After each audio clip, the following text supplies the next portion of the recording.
ಮುಖ್ಯಮಂತ್ರಿಗಳು ಒಂದು ನಿಮಿಷ ಈಲ್ಡಾದ್ರೆ ಈಗ ಪದೇ ಪದೇ ಎದ್ದೇಳ್ಬೇಡಿ. ಅಲ್ಲ, ನಾನು ಮಾತಾಡೋ ಒಂದೇ ಸಾರಿ ಈಲ್ಡ್ ಆಗಿದ್ದು. ಹೌದಾ? ಸರಿ, ನಾನು ಒಂದೇ ಸಾರಿ ಈಲ್ಡ್ ಆಗಿದ್ದು. ಸನ್ಮಾನ್ಯ ಅಧ್ಯಕ್ಷರೇ, ಈ ದಿನನಿತ್ಯ ಪತ್ರಿಕೆಗಳಲ್ಲಿ ನಾವೇನು ಹೇಳಿಕೆ ಕೊಡ್ತಾ ಇಲ್ಲ, ನಿಮ್ ಶಾಸಕರೇ ಕೊಡ್ತಾ ಇದ್ದಾರೆ, ಮಂತ್ರಿಗಳೇ ಕೊಡ್ತಾ ಇದ್ದಾರೆ.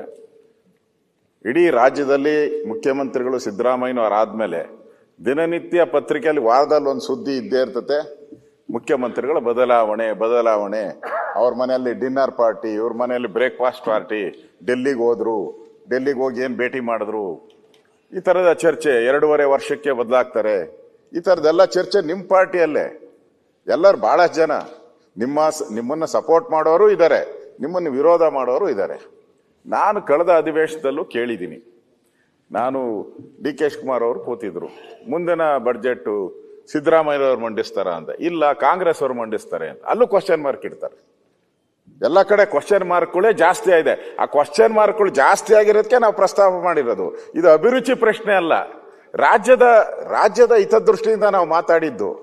ರಾಜ್ಯಕ್ಕೆ ಒಬ್ಬ ಹಕ್ಕುದಾರ ಬೇಕು, ರಾಜ್ಯದಲ್ಲಿ ಪರ್ಮನೆಂಟ್ ಮುಖ್ಯಮಂತ್ರಿ ಇರಬೇಕು. ಪರ್ಮನೆಂಟ್ ಮುಖ್ಯಮಂತ್ರಿ ಎಲ್ಲ ಅಧಿಕಾರಿಗಳು ಕೆಲಸ ಮಾಡ್ತಾರೆ, MLA ಕೆಲಸ ಮಾಡ್ತಾರೆ ಅನ್ನೋ ದೃಷ್ಟಿಯಿಂದ ನಾವು ಹೇಳಿದ್ದು. ಪ್ರಯೋಗ ಮಾಡಿದ್ರು.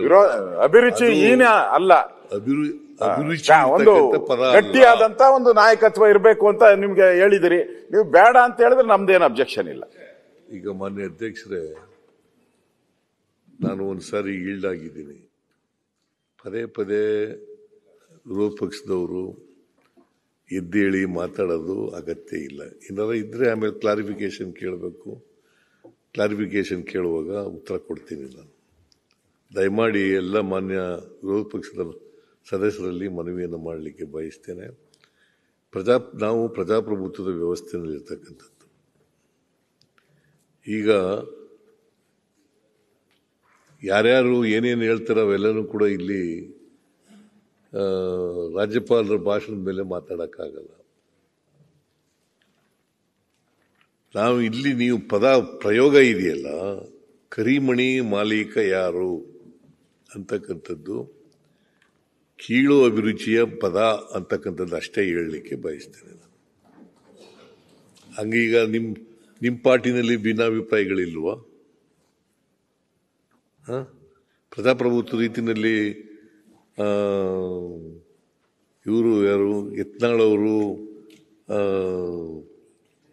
ಮತ್ತೆ ವಿಜೇಂದ್ರ ಅವರು ಏನೆಲ್ಲ ಮಾತಾಡ್ತಾರೆ ಅನ್ನೋದು ನಿಮಗೆ ಗೊತ್ತಿದೆಯಲ್ವಾ? ಸರ್, ಅದರಿಂದ ಕೂತ್ಕೊಳ್ರಿ, ಇದರಿಂದ ಏನು ಎಫೆಕ್ಟ್ ಆಗಲ್ಲ. ಕೂತ್ಕೊಳ್ಳಿ, ಇದರಿಂದ ಏನು ತೊಂದರೆ ಆಗಲ್ಲ. ಯಾರೋ ಒಬ್ರು ಹೇಳಿದ ತಕ್ಷಣನೇ ಅಭಿಪ್ರಾಯ ಹೇಳಿದ ತಕ್ಷಣ ಅವ್ರ ಅಭಿಪ್ರಾಯ ಹೇಳಿರ್ತಾರೆ. ನಿಮ್ಮಲ್ಲಿ ಎಷ್ಟು ಭಿನ್ನಾಭಿಪ್ರಾಯಗಳು ಯಾವ ಮಟ್ಟಕ್ಕೆ ಹೋಗಿದೆ ಅದನ್ನೆಲ್ಲ ನಾನು ಪ್ರಸ್ತಾಪ ಮಾಡಕ್ ಹೋಗಲ್ಲ. ನಾನು ಮತ್ತೆ ಅಗತ್ಯನೂ ಕೂಡ ಇಲ್ಲ. ಸೊ ನಾನು ಇದು ಅಭಿರುಚಿಹೀನ ಅಂತ ಅಷ್ಟೇ ಹೇಳಿದ್ದೀನಿ. ನೀವು ಇಲ್ಲ ಅದು ಅಭಿರುಚಿಗೆ ಸರಿಯಾಗಿದೆ ಅಂತ ಅನ್ಕೊಂಡ್ರೆ ಓಕೆ. ಕರಿಮಣಿ ಮಾಲೀಕ ಯಾರು ಅಂತ ಕೇಳೋದು ಸರಿಯಾಗಿದೆ ಅಂತಂದ್ರೆ ಓಕೆ. ಜನ ತೀರ್ಮಾನ ಮಾಡ್ತಾರೆ ಅಂತಿಮವಾಗಿ. ಜನ ತೀರ್ಮಾನ ಮಾಡ್ತಾರೆ ಅಂತಿಮವಾಗಿ. ನ್ಯೂಸ್ ಫಸ್ಟ್, ನಿರ್ಭೀತಿಯಿಂದ ನಿಮ್ಮ ಪರವಾಗಿ.